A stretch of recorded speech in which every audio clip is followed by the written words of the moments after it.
California Department of Corrections and Rehabilitation housed all the prison gang leaders from the Mexican Mafia, the Nuestra Familia, the Black Guerrilla Family, and the Aryan Brotherhood in Pelican Bay State Prison. I'm sure we've all heard of Pelican Bay, the infamous Pelican Bay SHU program, security housing unit. They're locked in their cell 23 hours a day. All the way up from the late 80s to the year 2014.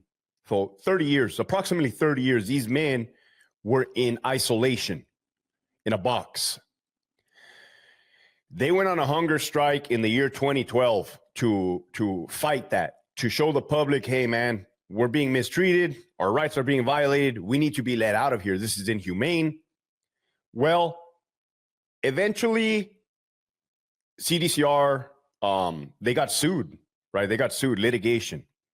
Ashker versus the governor at the time. And part of the agreement, the prison gang leaders said, hey, if you let us out, we will do an end of all hostilities peace treaty, meaning we will end and seize all interracial violence within CDCR. Now, here's something to pay attention to. I came in 2006. Race riots were a thing. All the black inmates going off on all the Mexicans going off on the whites. Like, that's how California moves. They racially segregate themselves. So we're talking about 200-man riots, 300-man riots with knives.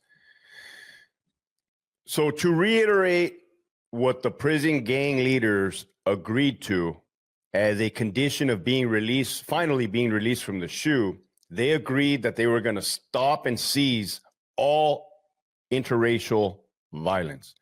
Well, let me be the one to tell you, since 2014 all the way up to today, 2025, they have held up their end of the bargain. Race riots came to a complete and grinding halt with a few skirmishes here and there, but it was nothing like the ongoing violence that used to happen in the past. Simultaneously, I believe the tactic that the CDCR used to retaliate against those men, and I'm not vouching for those men, right? I'm just simply saying it how I saw it from my perspective. They began to mix general population inmates with sensitive need yards inmate, PC, protective custody. So basically, they were mixing gang members with child molesters. And you already know the result. The result's going to end in a murder. And then we started seeing increases of murders, stabbings, slashings. But simultaneously to that, they stopped holding inmates accountable for their actions. No more consequences. Instead, they began to reward bad behavior. And this is around the time frame where I jumped ship, man, because I saw the writing on the wall. Wanted no part of it. So things in the past where an inmate would get placed in isolation, ADSEG, the whole. Let's say an inmate is masturbating with exposure. In the past, he used to go to the whole ADSEG. Now he does not. So these are just all the weird changes that have happened. So they just got more lenient. Wait, why? Let me back up, because this becomes part of the conversation. Why were they blending Gen Pop, general population, with PCs? Memorandum came from the director at the time, this lady, and the memorandum stated, hey, inmates, you are expected to get along with your neighbors out on the streets, so we expect you to get along with everybody in here. Now, the average civilian might say, who cares? Let them kill each other. Who cares? Well, number one, right off the top, that is not ethical. Number one. Number two, you got to understand what happened. Once the inmates got tired of fighting, attacking, and killing each other, they turned all their aggression on the correctional officers for them putting them in those positions. And that's why we've seen a massive increase in attempted murders on correctional officers. I'm basically breaking it down to you how everything unfolded.